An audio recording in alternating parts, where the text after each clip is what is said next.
Welcome to the Mayor's Update for May 2016. I'm Megan Pembroke, Communications Director for the city, and each month we sit down with Mayor Ray Stephanson to talk about issues and projects that matter to you. Mayor, welcome. Thank you. Happy spring. Happy spring. I know it's your favorite time of year. It is. It just, the days keep getting longer till what, about the end of June, and then it goes the other way. Got to enjoy it while it's here. Yeah, exactly. We've had really summer-like weather, though, just setting records all over the place, so that's been fun. It's been really nice. Yeah. Well, Mayor, I wanted to start out, as we do almost every month, talking about the Safe Streets plan around diversion, housing, and enforcement and outreach, and the progress that we've been making. I know we recently did an update to the Streets Initiative Task Force, but there's been some things that we've launched in the last month, including Work Crew. So let's start there. Can you talk a little bit about the Work Crew program, what it entails, and what we've been hearing from people?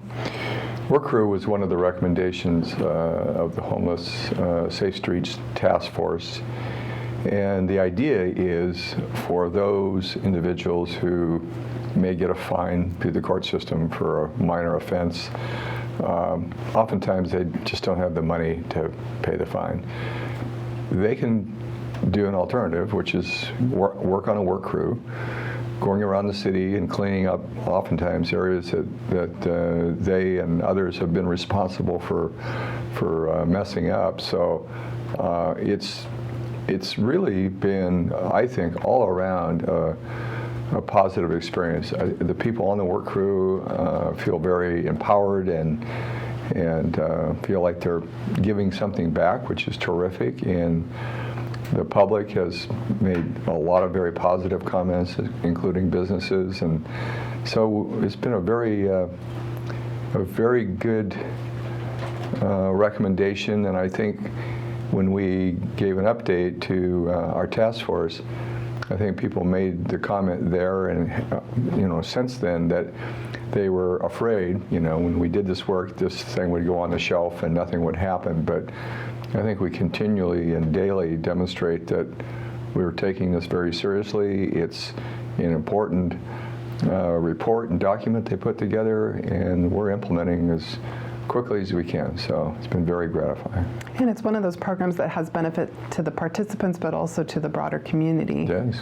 And along those same lines, I know we're still working very hard on the commitment to low barrier housing, both this initial 20 that we're going to be putting in scattered site housing, and then also the capital project to build a permanent facility. Right. Can you give us an update on that and where we're at? So as a reminder, by the middle of the year, we want to have a total of 20 people housed.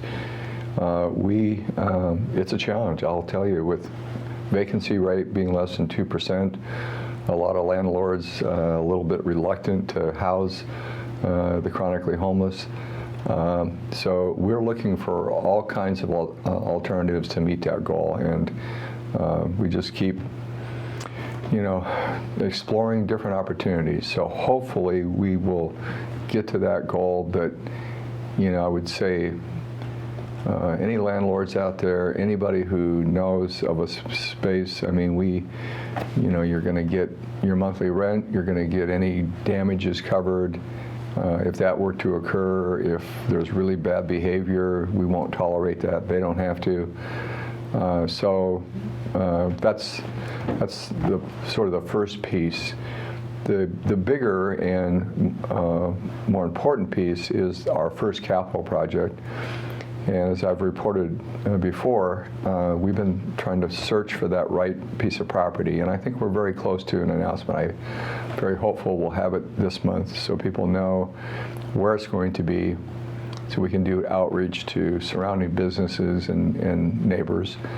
And then we will start the process of cobbling together the capital necessary to build this project. It's probably about a $14 to $15 million effort that's going to be needed, and we're setting our sights on breaking ground about a year from now. So that's moving well, and it's an exciting project. The idea, just as a reminder to viewers, we take the chronically homeless who really are struggling on the streets. We put them into low barrier housing, which means they don't have to be clean or sober. They may have mental health issues and not off their meds. We'll get them in a safe environment. We wrap the services around them so there's somebody there supervising and taking care of them, and it gets them off the street. It's a very cost-effective way of doing it.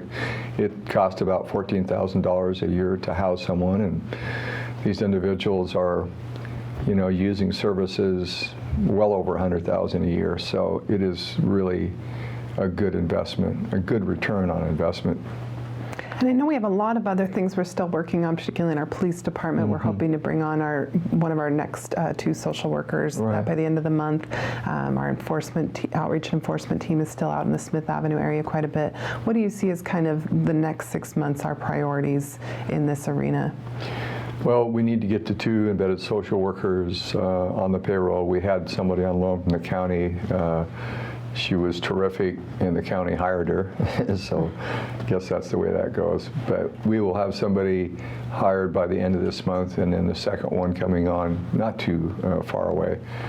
The idea is when there's encounters with police on the street, it's a different policing technique. We're not there to determine whether somebody has committed a crime or, something that's maybe viewed as negative. We're trying to help people. What's your situation?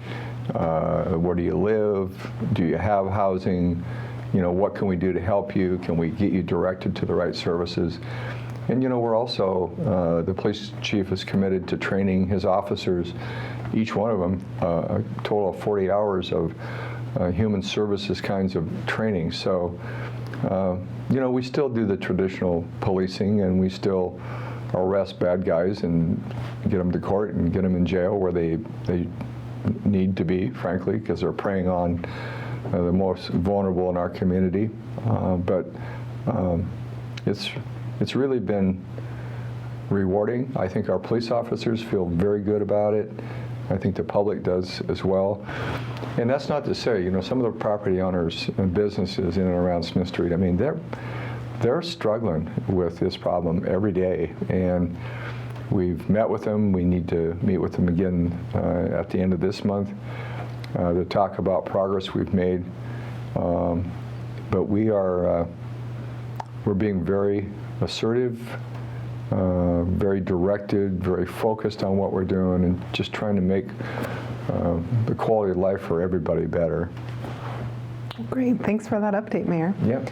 We're going to take a quick break, and when we come back, we'll talk about Naval Station Everett and Sound Transit 3. I think this is one of Everett's best city events, and it really showcases Everett in all its beauty, being right on Port Gardner Bay, in this beautiful park underneath the trees. It's a pure garden festival, and it takes Parks and Recreation and ourselves, Cultural Arts, and our horticulture department all work together along with our park rangers to create a very safe, fun, beautiful event.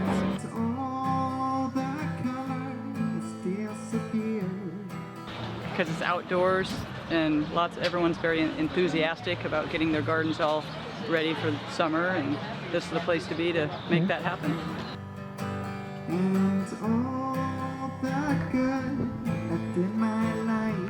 This is our 5th year at Soriculture, and we love this show because this gives us a great chance to showcase all of our blooming perennials.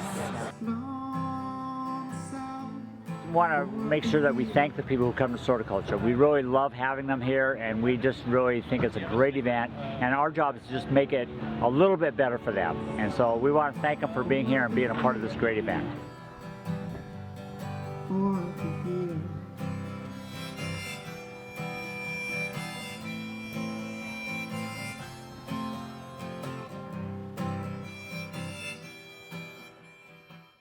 Welcome back to the Mayor's Update.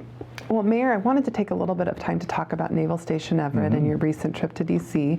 But first, we're expecting some new ships, destroyers, at the Navy base starting this summer. Can you tell us a little bit about those ships and what they mean for our community? So new sailors, new families into our community. don't have all these dates memorized. So the first destroyer will come in July of this year, the Gridley, followed by the Samson in September of this year, the Kidd in November, and a brand new destroyer, the Ralph Johnson in 2017. And each of those ships has well over 300 sailors, so it'll be a nice infusion into the economy, obviously, and into the community. We've got a great relationship with the Navy, which we value, and they very much appreciate the support they get from us. And then in 2019, the aircraft carrier Nimitz will be back, currently scheduled to be here through 2025. And there's what was shared with us at the Pentagon, that it will be followed by a Ford-class aircraft carrier, and most likely the John F. Kennedy. So it's nice to know that they value that deepwater port and that base, and that we're going to see the Navy here for years to come. So it was a great trip. We don't have to explain who we are anymore. I did find out, it was interesting to me, that only about a half a dozen cities across the entire country actually visit the Pentagon every year and talk about their base. So we're sort of in rare company, and very positive company. And I know you took some other local officials with you this year, which was a great way to show off kind of that partnership between our organizations. So the new executive, Dave Summers, was with us. Les Redans, the port director, was there. So, you know, we had a very good representation, and clearly the Navy officials appreciated that. Well, great. It's something to look forward to on our waterfront starting this summer. And then finally, Mayor, I wanted to close with the topic that a lot of people are talking about right now, which is ST3. I know it's something that you've been very involved in, following really closely. For our viewers who might not be following it quite as closely, can you share a little bit of the history that got us to this point and what we're talking about this summer? Well, you know, in government we use a lot of acronyms, so it's Sound Transit 3, which is the third major ballot issue, and the goal and the vision of these three major issues, ballot issues, was to build this light rail system, really from Tacoma to Everett, with Seattle in the middle. As far back as 1995, there was a resolution passed by the then Sound, I think it was Sound Move Board, it was called something different, that in phase 2, the spine would be complete from Tacoma to Everett, and of those two cities, Everett would be the highest priority. Well, that Sound Transit 2 measure passed in 2008, and obviously we didn't get light rail. It got as far as Linwood, and once again, you know, we sat as a community and we watched places that weren't part of the spine, so to speak, out into communities to the west and to communities to the east. And so we come along to begin to prepare for a November 2016 ballot measure to bring light rail to Everett. And lo and behold, Everett is at the end of the line, scheduled for 2041. And I think my reaction, the board members' reactions, the community reaction was, you got to be kidding me. I mean, this is crazy. And so we've been very forcefully, very directly, and some 300 plus citizens turned out for a meeting to talk about this matter, and just said, this is too long. This is not right, you know, for us to have to wait this long and again be behind communities like West Seattle and Ballard and in Redmond, for example. So we've been trying to improve that date. The rally cry for us is to Everett by 2033. Now, I would compliment the Sound Transit staff and board. They did listen. So light rail will go to the job center in and around Boeing, which was critically important. It'll be 100,000 workers by 2035. So it's a big area to be served. So we're looking at trying to improve that date. And I think the staff, Sound Transit staff, has found a way to carve about 3 years out of that schedule. The cities of Linwood, Everett, and Snohomish County are working together to see what we could do to accelerate to permitting and the environmental work. And my thinking is we should be able to realize a couple more years earlier by doing that. So that's 5, which we about 2036. So we keep pushing.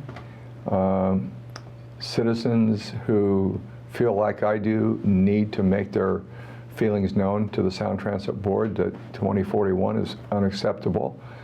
And by the end of June, the Sound Transit Board will have to decide which ballot measure goes on the November ballot. So we don't have a lot of time, and we got to get this right. So it's probably one of those 2 or 3 major issues that I have dealt with in the last 12 years. I mean, it's a big deal. I just learned there's 116,000 people leave Snohomish County every day to work in King County. It's huge. And there's some 50,000 coming from King County into Snohomish County. And it's a long distance. And the commute in 4 years, Megan, has gone up 89%. It's an average 122 minutes, over 2 hours to get from Everett to Seattle. And you know, we can't keep building more and more freeways to solve this problem. So we've got to have it, and the sooner the better. Well, it's a really important issue, and hopefully people will take the time to get educated and make sure they share their feedback. Yeah, absolutely. Well, thank you, Mayor. You're welcome. Thank you for joining us. We're going to take a quick break, and we'll be back with David Hall, a Deputy City Attorney, to talk a little bit more about low barrier housing. A few moments is all it takes for life to come to a screeching halt. At 20 miles per hour, that person has a 95% chance of living. A person struck at 40 miles per hour has an 85% chance of dying. Pedestrian deaths are senseless and preventable. Police are strictly enforcing safety laws. Slow down, be alert, be street smart. Welcome back to the Mayor's Update. Today I'm pleased to welcome David Hall, who is our Deputy City Attorney, and he's here as a special staff guest to talk with us a little bit more in depth about low barrier housing. David, welcome. Thank you. And Mayor has talked a lot about low barrier housing during these monthly programs and the city's commitment to both putting people into scattered site housing in the near term and then building a capital facility going forward. But I wanted to take a step back and talk a little bit about what Housing First is. Why has the city made this one of the prongs of our Safe Streets approach to street-level social issues? Sure. Housing First is a model that has proved effective in other jurisdictions as a way to get chronically homeless individuals who often are suffering from mental health conditions, substance use disorders, or both, off of the street and into low barrier supportive housing. The Streets Initiative, of course, focused, as you said, on street level social issues. So the population that we're talking about is generally the chronically homeless individuals, visibly street homeless. And Housing First is the most direct way to get that population into housing and to successfully maintain them in housing, as well as get them engaged with necessary services. And that's an important distinction, right, between other housing programs that might get somebody housing ready. Housing First is really truly focused on housing first and then treatment and other services later. Is that correct? As the name implies, it gets people into housing first. The traditional housing model involves getting people what has been known as housing ready, which means having them successfully complete chemical dependency treatment, be engaged in mental health treatment, take whatever other steps might be deemed necessary for them to be ready to move up the housing ladder from temporary shelter to transitional housing and eventually into permanent housing.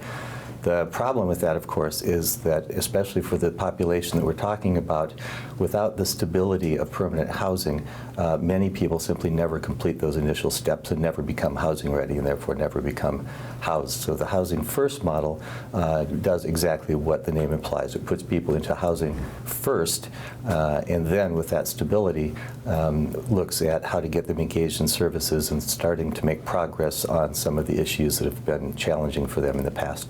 And as you mentioned, we're focusing on the chronically homeless, and I know that's something people have asked us about. Why are you, city, focusing on this population? Can you talk a little bit about why we are focused on this group? I know there's a whole range of housing needs. Sure, that's important to understand. There is a range of housing needs, and there's a critical need for all sorts of housing. Housing for families, affordable housing for people who are maybe teetering on the brink, who are spending well more than a third, even half of their income on housing alone, keeping a roof over their family's head.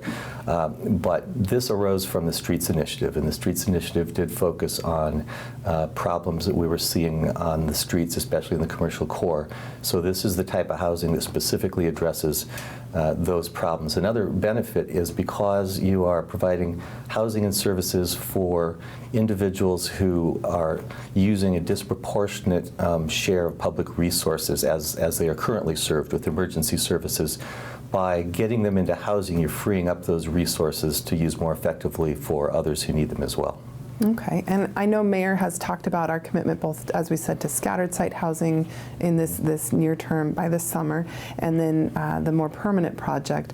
And he's talked a little bit about the challenges in finding available units for our scattered site.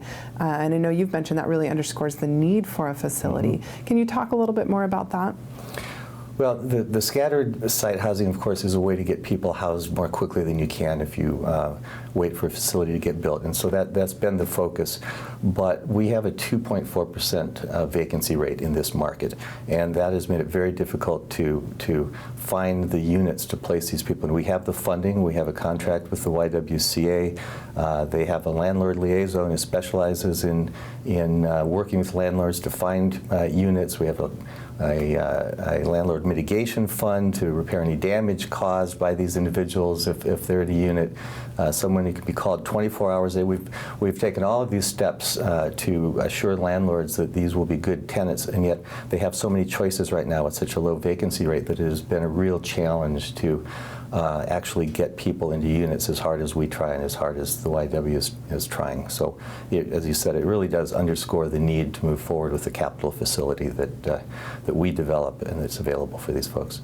And Mayor's mentioned he hopes that we'll be able to announce this new facility and the location of it hopefully later this month. And people are probably wondering a little bit about, what does a facility like that look like? How will it impact my neighborhood? I know you and others on our team have had a chance to visit some other communities that have these types of facilities. Can you talk a little bit about what they're like and what elements make them successful? Sure. And we have looked at other facilities. We're not the first people to do this. We've looked at facilities in Seattle and Bellingham in particular, Plymouth Housing, Downtown Emergency Service Center in King County, Catholic Community Housing have all developed facilities around the state, really.